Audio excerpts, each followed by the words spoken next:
Hello, this is Angelia, and you are listening to or watching the podcast Why You Do What You Do.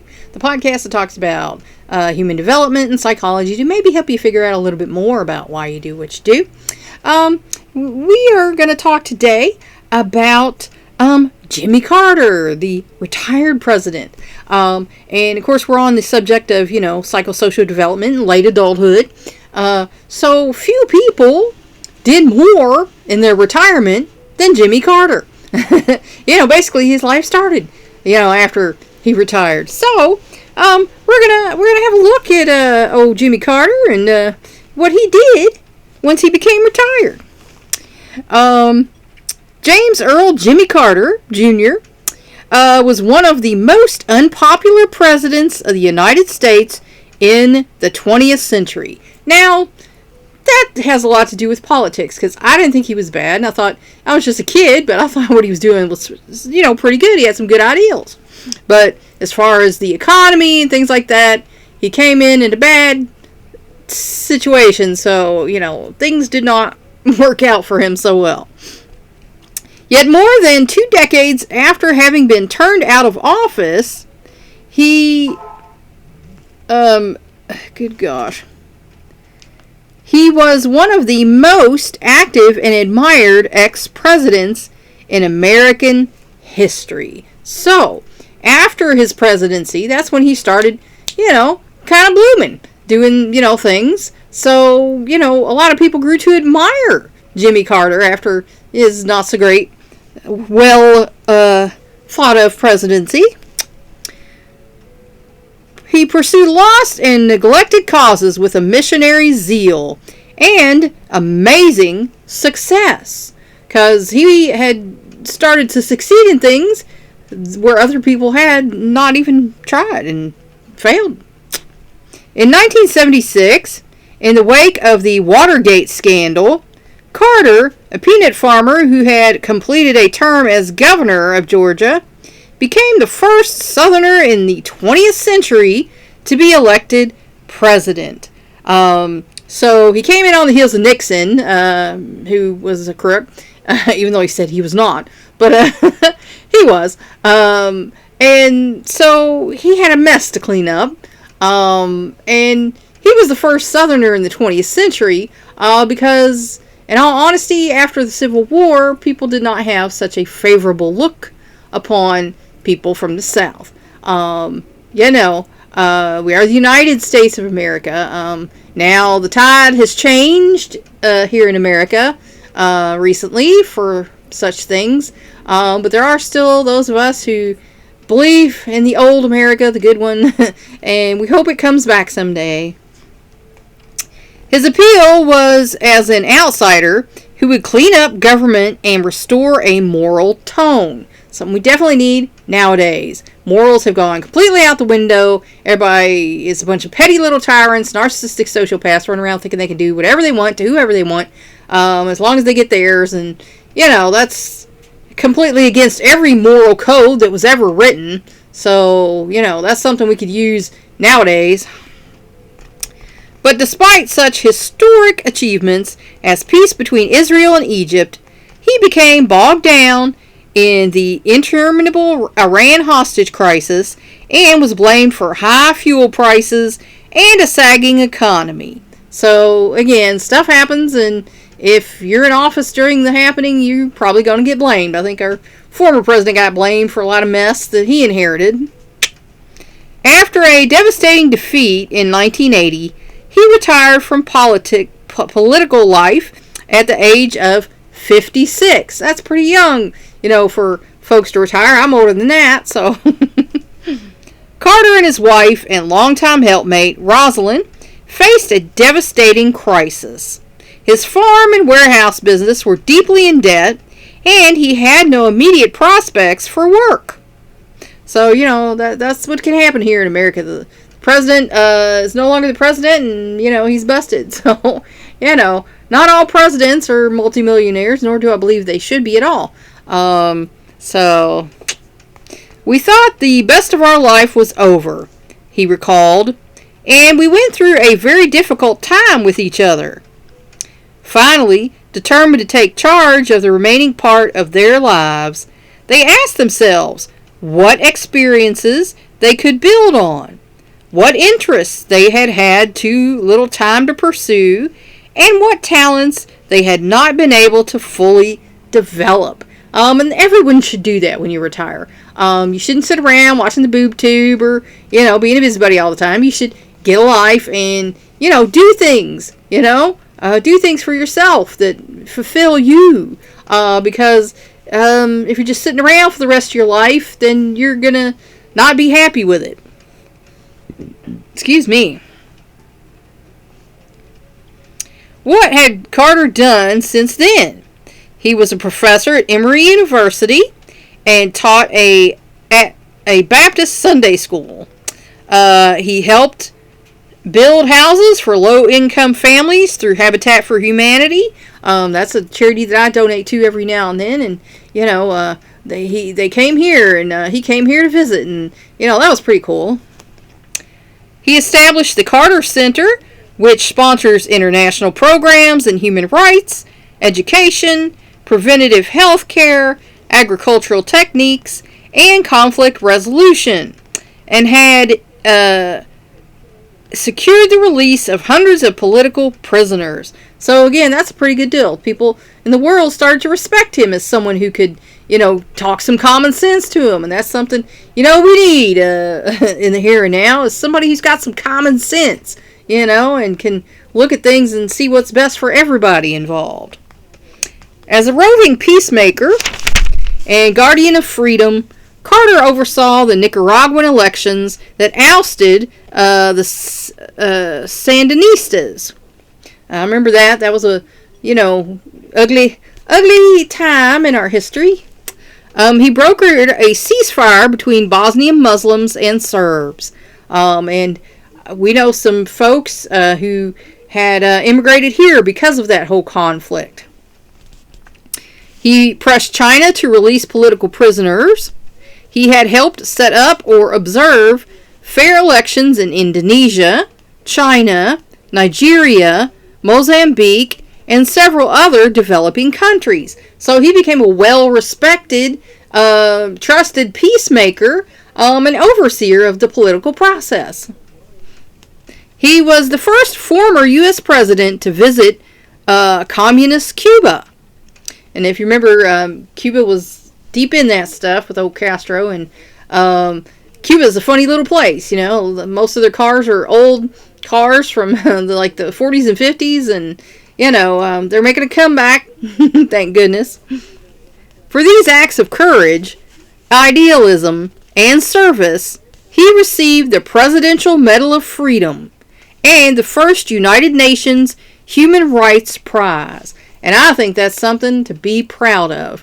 I know there's some political folks nowadays who don't think that's important, who don't think, freedom and human rights are important at all. So, to me, this is a serious good achievement, because this is what America was built on, and that's where we should be going. In 2002, at 78, he won the Nobel Peace Prize. So see, that's the sign of a good person if you're making peace, if you're sowing peace, if you're putting everybody at odds against each other, and basically making war and strife between peoples, then you're definitely not someone trying to make peace in the world. It has been said that Carter used his presidency as a stepping stone to higher things. And that's what we should all do with each and every experience that we have.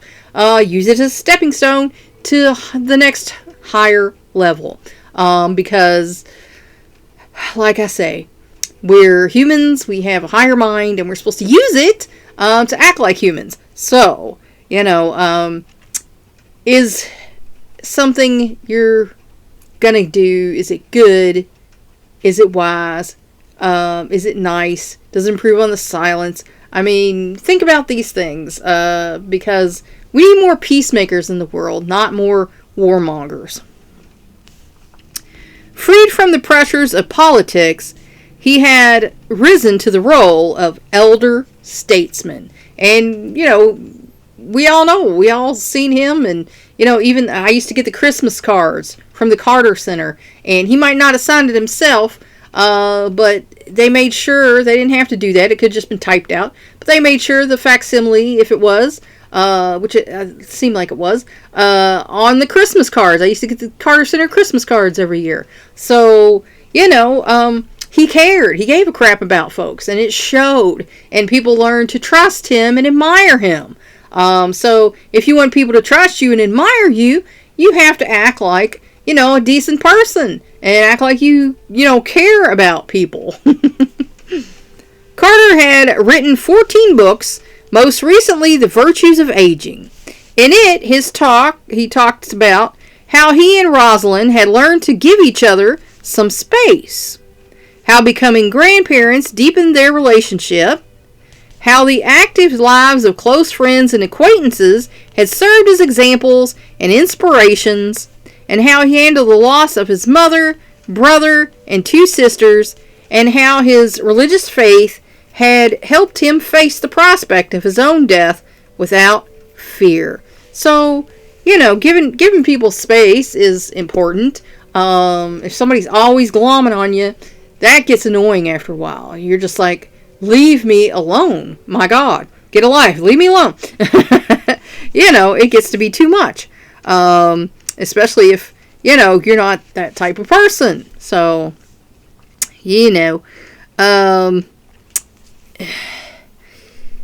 becoming a grandparent, I haven't done yet. I know I have a lot of friends who have, and it does seem like they're easier on the grandkids than they were on the kids. And now I know my own, family. My mom was definitely easier on the grandkids than she was on the kids. She was an awesome grandma. My kids got lucky to have such a good grandma. So, we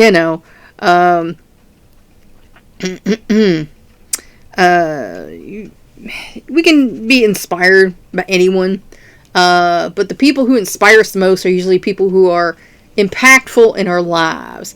If somebody who means nothing to you, chances are they're not going to impact your life that much. But if it's somebody that you admire or like or trust or whatever, they're going to have an impact on you.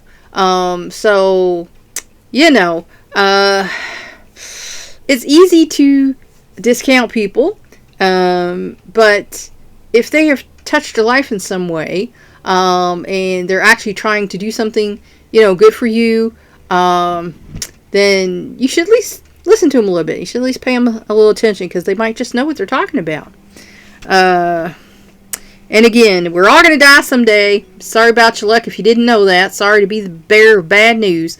But if you're alive, you're going to die someday. And, if you can age with dignity and grace, and make the world a better place behind you, you did it right. Good on you. That's what we're supposed to be doing. What did Carter see as the virtues of aging? We have an unprecedented degree of freedom to choose what we want to do. And that's the truth. If you started out like me, you didn't start out doing what you wanted to do. You started out what was thrust upon you. Because a lot of us, we don't get to go to college and pick out, what we want to do right away. We might have to wait till we're grown and have more money and can do that. And then, some of us are in cultural situations where we have to follow in the parents' footsteps. That's what's expected of us. That's just the way it is sometimes. But once you retire, you have the freedom to do whatever you want to do. Once you don't have to work all day long for that almighty dollar, you can decide, I always thought I'd write a good book. Why? Maybe I'll start writing. I played this instrument, but I never finished.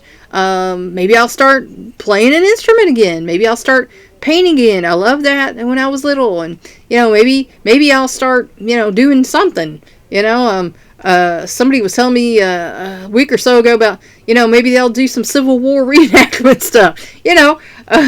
Just something that appealed to you that you never had the time to do. You can always start doing that once you retire. And sometimes you can turn your hobby into some money. I know people who retired started doing more woodworking or, sewing and quilting and things, and that became a source of income for them in their retirement. So, just because you are getting older and retire doesn't mean you're useless and you can't do anything. And it's better if you do something and find something to do with your time. It makes you feel better about your life. We have a chance to heal wounds. No one ever had the perfect childhood. So when you get older, you can heal your own wounds if you haven't done so by then. I knew when I came out of my home life. I started therapy when I was in my 20s. And, if you haven't done that, now that your life is slowing down, you might start thinking about that stuff. And that stuff's going to weigh on you. It's going to keep coming up in your mind. It's like I say, unless you take the garbage out, it's going to sit there and fester. I think maybe all of us have probably left garbage somewhere where it was in the open and bugs got to it, and then you look in there and you're like, oh my God, and the garbage is just crawling. That happens inside of you. Not literally. Don't say, I never had bugs crawling me. I don't even want to hear that crap. But not literally. But if you leave the garbage sit in there, it's going to fester. And it's going to come out in abhorrent behavior and bad attitudes and negative, attitudes. So, if by that point you haven't dealt with your personal issues, like I said, I think once we all turn 18, we should just immediately go to counseling. Just get undone what was done, because you're a child and you can't, speak for yourself. You don't know how to defend yourself, and, nobody's perfect. And so it's like my dad said, we did the best we could. We did the best we know how. And I can respect that. Would I have done some of the same things? Heck no, I would never have treated my children that way. Never done anything like that to them. They're my little people and I love them. So I would have never been like that. But, then is a time that the parents can come back and say, there were mistakes made. And I've been told that. My mother and my father, told me that there were mistakes made. And, as the person who grew up, you're like, well, that's all good and well, but now, you put me in this situation, and now here's my life that I've had to live. But, it's time to come together and heal wounds, when you retire, so that doesn't come through the rest of your life. Because it's supposed to be a time of, coming together. And if you got hard feelings and you're keeping grudges and stuff, that's not going to make, your older years any more happy or productive. We have an opportunity to expand the ties of understanding with the people we love the most. And that's, something that we can do as elders. Supposedly, we have, the common sense and the, critical thinking skills to do so. Now, unfortunately, that's not always true with everyone. But, that is a time in your life, in a late adulthood, that you can start, putting aside petty grudges and, sibling rivalries and competitiveness, and start to actually care about the people that you love. And there are still new worlds to conquer. Our primary purpose, says Carter, is not just to stay alive, but to savor every opportunity for pleasure. And, we should. I know people who got older and they got very prudish and things, and me and my husband, we don't have that problem. So, we are spontaneous sometimes, and, if I decide I want, a chocolate brownie, then I have the chocolate brownie. So sometimes you have to allow yourself the little pleasures of life so that you feel like you're having a life. Because otherwise, if it's all, grudge and, subsistence living, you're not going to be happy. You're going to be miserable. Excitement. Let yourself get excited about things again. Like I said, I had my 4th gallery exhibition, so I guess I can stop counting now. My fourth. But, I got excited because it was a juried show. My art had to be chosen to be in that exhibition, and it was. And so, that's exciting to where you do something and others recognize you for doing it. It's a sense of accomplishment. So, you should be doing something with your old age. Adventure. Me and my husband go on adventures, little weekend getaways and go to places we've never been before. And that enriches your life. Everybody needs a little adventure in your life or you're going to feel stagnant and stale and, you're not going to be happy with it. And fulfillment. So, again, if you're not fulfilled with your life, the only person you're hurting is you. And maybe everyone else around you. But if you're not fulfilled with your life, you're not going to be happy. So the best thing you can do for yourself is to find ways, to fulfill your life. To make it what you want it to be. Because only you have the power to make your life what you want it to be.